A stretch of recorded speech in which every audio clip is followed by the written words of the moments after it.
kwa Kirangaso na mpaka sasa hivi hatujamuona. Kirangaso, wewe utasimama mahakamani tusipompata Neema, si ndio mke wangu?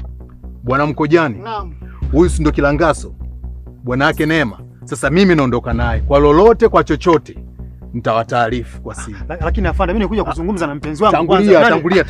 Atatusaidia Neema, kampeleka wapi? Na nini ongea tuna Neema kwanza, tunaongea naye vipi huko polisi? Sisi tunahangaika, kumbe Neema unaye wewe bwana. Basi. Tuondoke ndani. Tulia, sije akamwachia akapewa rushwa, ngoja akapewa rushwa. Ngoja nione mpaka na I see. Ui.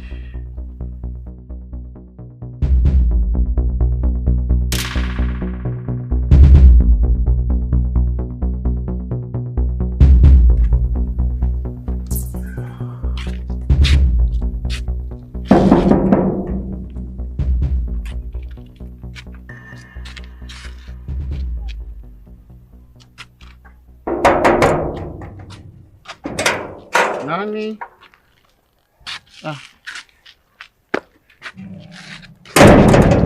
Vipi bwana? Safi. Fresh. Mambo vipi? Safi. Hasa Mkojani mwanangu, wewe vipi wewe?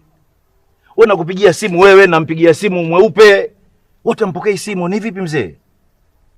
Mimi napigiwa simu na watu kibao mwanangu, kila mtu anapigia simu. Bwana vipi rafiki yangu? Hiyo anniversary ipo. Napigiwa simu na Andrew, napigiwa simu na John, watu kibao wananipigia simu. Wewe mwenyewe ndio ulinipigia simu bwana. Mtinda tafuta watu 3 4. Nimetafuta watu. Wananisumbua mimi. Basi wewe ungepokea simu.